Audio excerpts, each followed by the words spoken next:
This is Tracy, and today I'm going to be doing a video talking about overrated modern cards.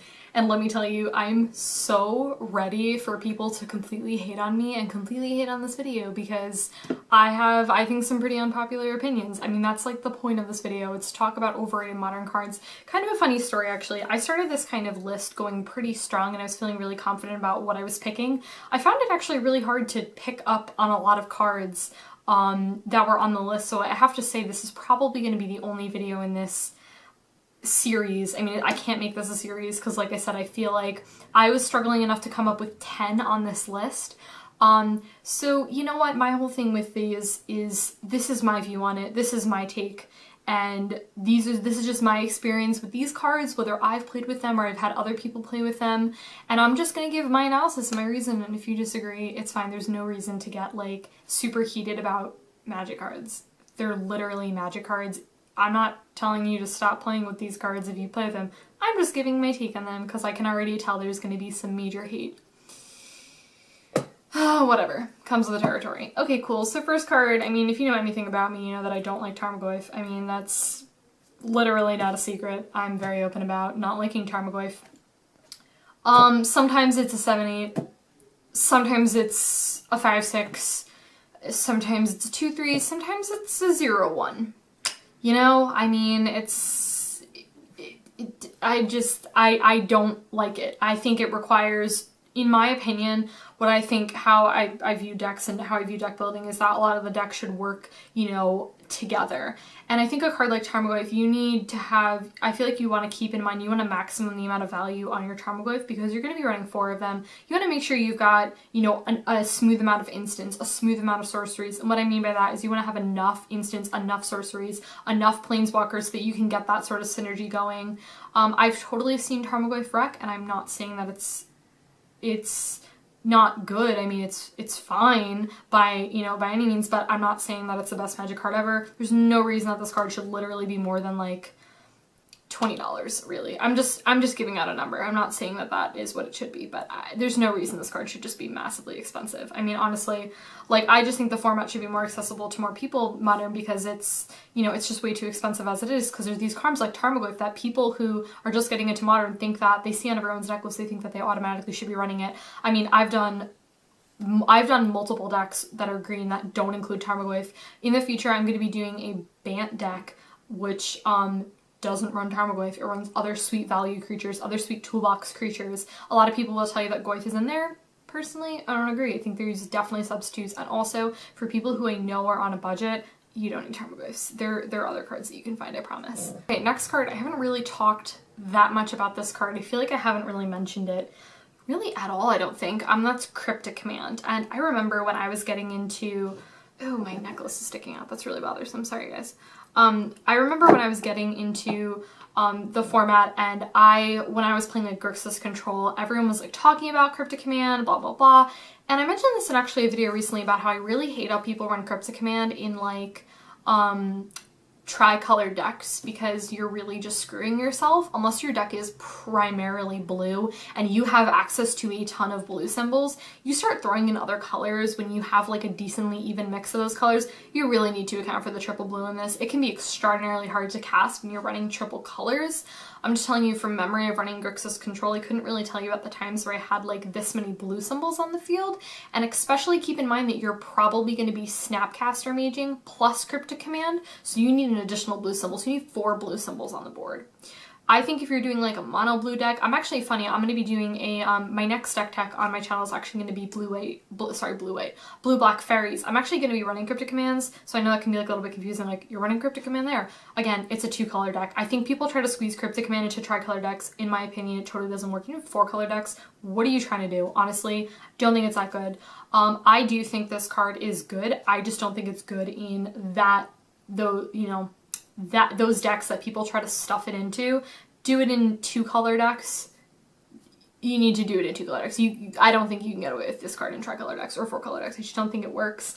All the modes in this card are definitely good, and that's not something that I'm trying to argue against. I just think people try to stuff this card into like wrong decks. If you're building Grixis Control, if you're building Jeskai Control, you don't need this card. You need other cards that you can like actually afford to cast. Next card. Oh man, I'm so vocal about this card too, about how I don't like this card. Jace, Vryn's Prodigy. If you have been keeping up with me, you know that I don't like this card. And I really don't like this card because I felt as though I was very much forced into playing this when I played Grixis Control, and people honestly thought that I was playing a bad deck because I wasn't running 4 Jaces, and that really bothered me. Really bothered me because people were trying to take control of my deck and what my deck should be, and I was like, this is my deck. It's not your deck. If you think that the best choice is this card, that's fine, but don't try to push your beliefs onto me. That's, I feel like, why I have more bad blood with this card. Not so much because I don't like it, but because I feel like I was forced into playing it and people gave me flack for it, and that's what made me really mad about this card.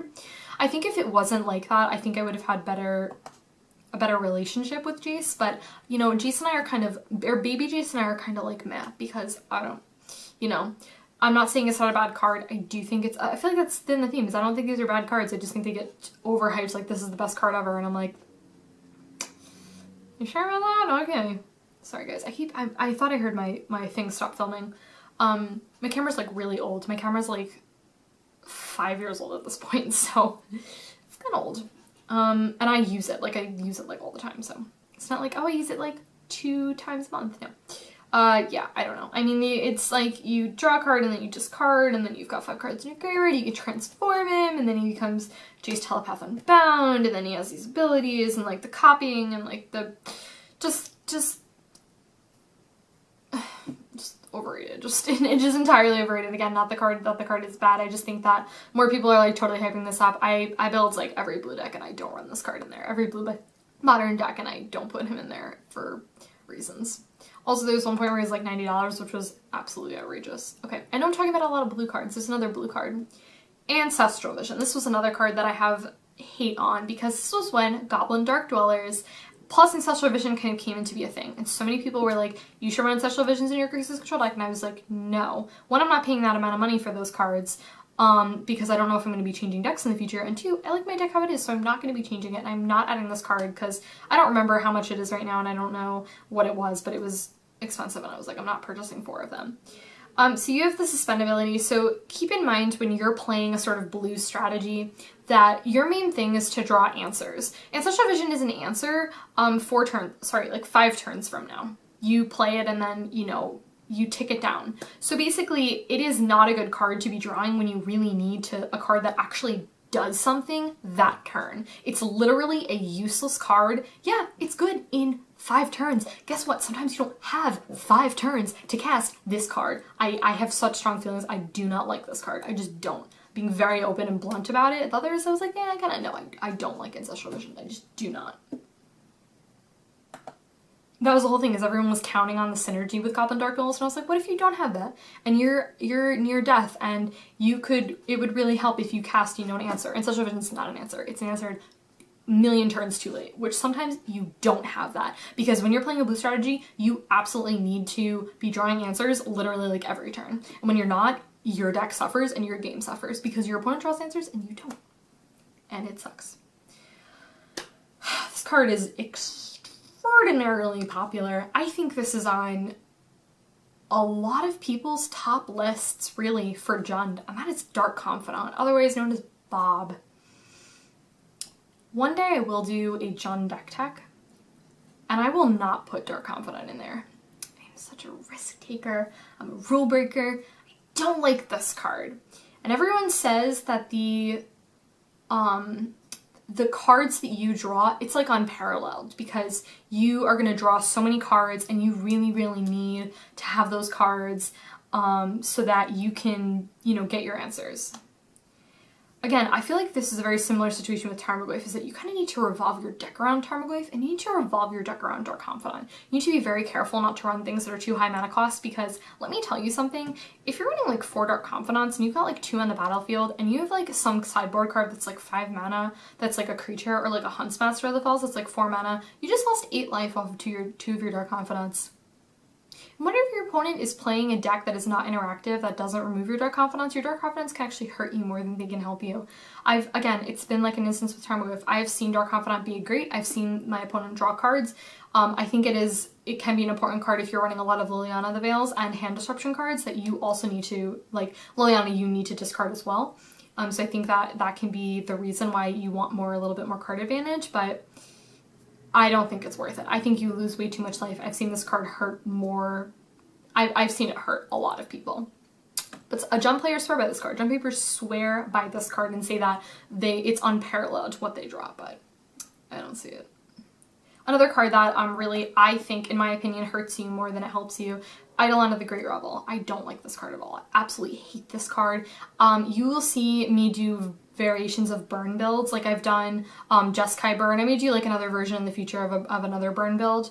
I don't really know what the color combo is, but I'm just saying I may do that in the future. You will never see me run this card in there in my mock deck text. I do not like this card at all. I have seen this card hurt more than it has helped. When you think about Eidolon and a card, you see it as something that's designed to hurt your opponent. It hurts you a lot. When you think of burn decks, you're running things like lightning bolts and like lightning helix that are 1-2 mana. You don't run like anything that's like more than like 3 mana. Your deck really does like pretty much top out at 3. You really don't have anything that's in like 4, and a lot of your 3 drops are in like your sideboard, or maybe you'll run like the land disruption card that's like the Fulminator Mage. Maybe you'll run something like that. Yeah, I just do not like this card. I don't like this card at all. I was going to say something else about this card, but I don't remember. I just don't like it. I don't like it. Okay. Oh, and yeah, one thing I was also going to say to you about this is when you think about burn strategies, a lot of them, because their mana base is so low, they run very few lands. I've seen, you know, some burn builds do like 18, 19, 20 lands, depending on the build. If you're doing more of like a mid-range, like, you know, you can run more lands, but like depending on your builds, but a lot of them are trying to kill you like on turn 4. So, Eidolon, so with your land base, you're going to be taking a lot of damage from your land base, especially if you're running like 2 color and 3 color, because you're running a lot of those shock lands and a lot of your fetch lands. Your mana base really hurts you in burn. It definitely does. So I just think, why would you hurt yourself more with this card? Just don't like it. Okay, this is a card that I feel like if I were to do this video maybe before Fatal Push came out, I think it would have been a little bit more applicable. But you know something? I felt like a lot of people did run this card, so maybe this is me really talking like not as many people run this card anymore, but I don't know, so maybe some people still do throw this in sideboards, and that is Dismember. I have never liked this card. I've had people who told me to run this card when I had black-white tokens. I actually ran Slaughter Pact instead of this, which I like Slaughter Pact so much more than this card. Why I don't like this card, and again, I think with Fatal Push, I don't know if as many people are running this. I think more people are just running Fatal Push. Why I don't like this card is because it can be a 1 mana kill spell, but you take like 4 damage from that. That's a really big deal when you're trying to kill something. And it doesn't even fully kill it because it gets -5/-5, so it doesn't kill everything. If you're in like a very Tarmogoyf heavy meta, you know, your opponent could just cast something and put it in your graveyard, and your Tarmogoyf, instead of becoming a 4/5, becomes a 5/6, and it doesn't kill your Dismember. How terrible is that? How sucky does it feel? And you took 4 damage off of that. Yeah, it can be a 1 mana kill spell. I mean, yeah, sure, but you're paying 4 life for it. If you're playing this in a deck that gains a little bit of life, it's fine, but in most decks, I don't think there's any reason to run this card. I do not like it at all. This card, I feel like, you know, I've talked a lot about this card, so I'm not really going to get into it, but Remand, I mean, really, counterspells in Modern suck. I did a whole video talking about how they're just absolutely terrible, and Remand is just a bad card, and if you ask, like, any control player in Modern, they're going to tell you that they don't like Remand, because it bounces it back to their hand. The literally only two good parts about Remand. 3. 1, it's 2 mana. 2, it says counter any spell. 3, you get to draw a card. Mainly the draw card is actually what's really relevant in this card. The rest of it is really useless. It bounces back to their hand and it's really bad. If you're running this card with like hand disruption spells, it's actually pretty good. But in most situations, Remand's just a terrible card. It theoretically does nothing. You're kind of at this point better off running like Mana Leaks, Negate, Essence Scatter, other 2 mana counter spells, but counter spells in Modern just absolutely suck, so yeah, there's that. They're all too specific. It's really bad. You know, what's funny is when I was actually constructing this list, I actually forgot about this card, and it's a card that my best friend Justin holds very near and dear to his heart. He absolutely loves Delvar Secrets. doesn't make my cut. And Delvar is that I think if you're going to be playing like Grixis Delvar or something like that, why don't you just play Grixis Control? Like, in my opinion, in my experience, when I talk to a lot of people who say that, they say that Grixis Control is just strictly a better deck. The thing with Delvar is it kind of tries to be mid-range, but it also kind of tries to want to be early game. I think that's my issue really with the deck as a whole, and I think Delvar really kind of forefronts it. Like, I think people get blind spotted to be like, oh my gosh, it's a 1-mana 3/2 flyer. Like, yeah, that's really good. And like, don't get me wrong, you know, can be a really good card. Absolutely. Again, I've seen this card do fantastic things where you flip this card on like turn 2 and, you know, you keep swinging at your opponent and they can't do anything. Absolutely. But you know what? At that point, if you're playing Delvar, you should just be playing Grixis, just the control version. You know what I mean? It's just a better deck. Again, it's kind of like thing with the deck is the deck just really wants to kind of be like kill you turn early on, but then it can also be mid-range, but then the mid-range also is kind of not really that good because you have a lot of low mana cost stuff. So it's kind of like a weird sort of thing. Like your end games are like Tasigur and Gurmag Angler, which is great. Again, I'm talking about like the Grixis version, but you know what? Just play the control version. It's just a better deck, and I don't like Delvar. I just really don't like it. Again, it can be really good, but also too, you have the awkward situation where sometimes Delvar just doesn't flip. Sometimes it literally just stays a 1/1 and it's really awkward. Again, a lot of people lose track. Oh, it's a 1-mana 3/2 flyer. No, it's not a 1-mana 3/2 flyer. Let's just address that elephant in the room. It's literally not a 1-mana 3/2 flyer. You have to flip it. You literally have to flip it. People forget about that part. Sometimes it can take multiple turns. I've seen that before where Justin's played a Delvar and he literally hasn't cast it in like 7 turns. It literally stays there. It's a 1-mana 1/1 that doesn't do anything. So, the likelihood of that happening, I don't know what the chances are. I don't know what the statistics are. I couldn't tell you. It depends on the deck. But like, I've seen it be useless before. I've seen it been pretty okay, but you know. And then it just dies to everything. Dies to lightning bolt, you know. The next card, you know, the last card is funny. A card that I have talked about before and I have mentioned my liking to. I just think it's a little bit more overrated. And I think with the push of Liliana, the new Liliana, I think that Liliana of the Veil has gotten kind of like a little bit less attention.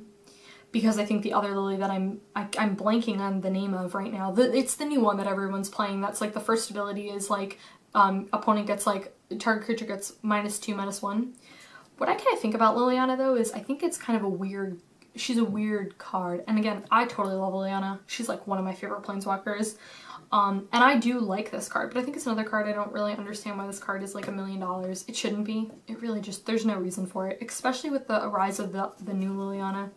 Discards a card is the +1, which can be very beneficial towards you. Could even potentially help out your opponent.